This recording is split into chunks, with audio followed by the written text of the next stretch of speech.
ලංකා අප ස්වාමිදුවගේ දේවස්ථානය. එහෙමත් නැතිනම් රාගම තේවත්ත ජාතික බැසිලිකාව. දේව මාතාවන්ට කැප කළ සිද්ධස්ථානයක් ලෙස තමයි සඳහන් වෙන්නේ. ඒ වගේම ලංකාවේ තියෙන ලොකුම පල්ලිය කියලත් සඳහන් වෙනවා. 1940 දෙවන ලෝක යුද්ධ සමයේ ජපනුන්ගේ බෝම්බ වලින් ශ්‍රී ලංකාව ආරක්ෂා කර දෙන ලෙස මේරි මැසෝන් රදගුරුතුමා වෙච්ච භාරයක් ඉෂ්ට වීම නිසා තමයි මෙම දේවස්ථානය මෙතන ඉදිකිරීමට ආරම්භ කරලා තියෙන්නේ. ඒම ජාතික බැසිලිකාවක් විදිහට ලංකාවට උරුම වෙලා තියෙන එකම දේවස්ථානයක් මෙයයි. ඒ වගේම පල්ලියේ දිග අඩි 319ක් සහ පළල අඩි 58ක් විදිහට තමයි සඳහන් වෙන්නේ. මෙතන ඉටිපන්දම් ගන්න තිබ්බ තැන ඉටිපන්දම් විකුණන්න කවුරුත් හිටියේ නැහැ. මෙතන කැටයක් වගේ එකක් තියෙනවා. ඒකට අපි ගන්න ප්‍රමාණයට සල්ලි දාලා තමයි ඉටිපන්දම් අරන් පත්තු කරන්න තියෙන්නේ. මෙතන දැන් තියෙන්නේ නම් රබර් වත්තක්. හැබැයි ඉස්සර කාලේ තිබිලා තියෙන්නේ තේ වත්තක්. 1911 තමයි මෙතන ඉස්සල්ලාම පොඩි පල්ලියක් ඉදි කරලා තියෙන්නේ. ඒ වගේම මෙතන ගෘහ නිර්මාණ ශිල්පය ප්‍රංශයෙන් ලැබුණ එකක් විදිහට තමයි සඳහන් වෙන්නේ. හරිම ලස්සනයි මෙතන. තේවත්ත පල්ලිය පිහිටලා තියෙන භූමිය හරිම නිස්කලංක නිදහසේ ඉන්න පුළුවන් ලස්සන පරිසරයක්. හිත නිවන තැනක්. ඉතින් අපි මොන ආගමක කෙනෙක් වුණත් අපේ හිත එතනට ගියාම නිවෙනවා. නාගරික පරිසරයට කිට්ටුවෙන්ම තියෙන හරිම ලස්සන ගස් කොළන් වලින් වට වෙච්ච ස්වභාවික ලස්සනක් තියෙන තැන.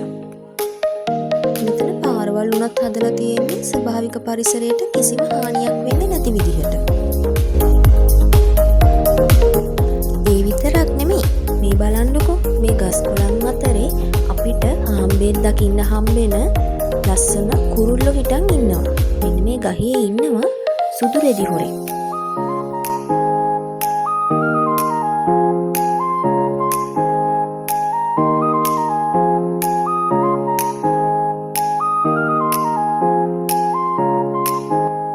මේ බලන්නකෝ මේ නිර්මාණවල ලස්සන.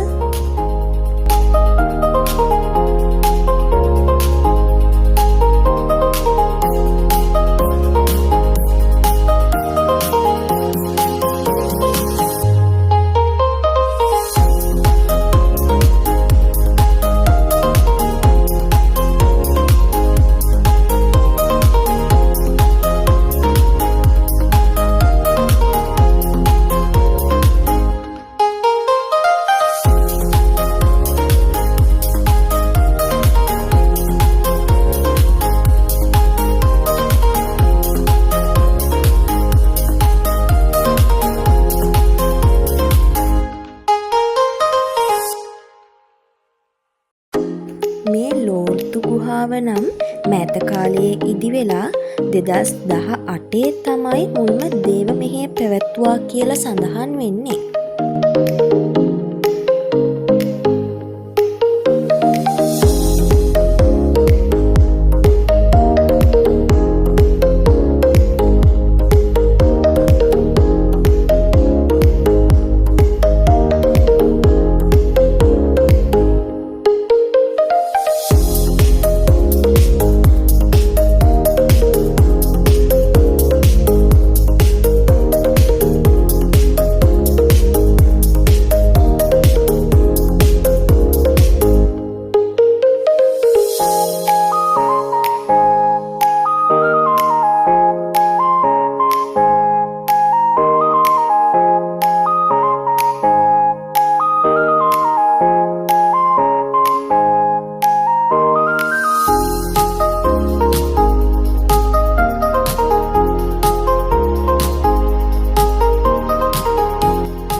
මොන ආගමක වුණත් මෙතනට ඇවිත්ම බලන්නකො හැමෝම කියනවා වගේ මෙතන කොයිතරම් ලස්සනද කියලා.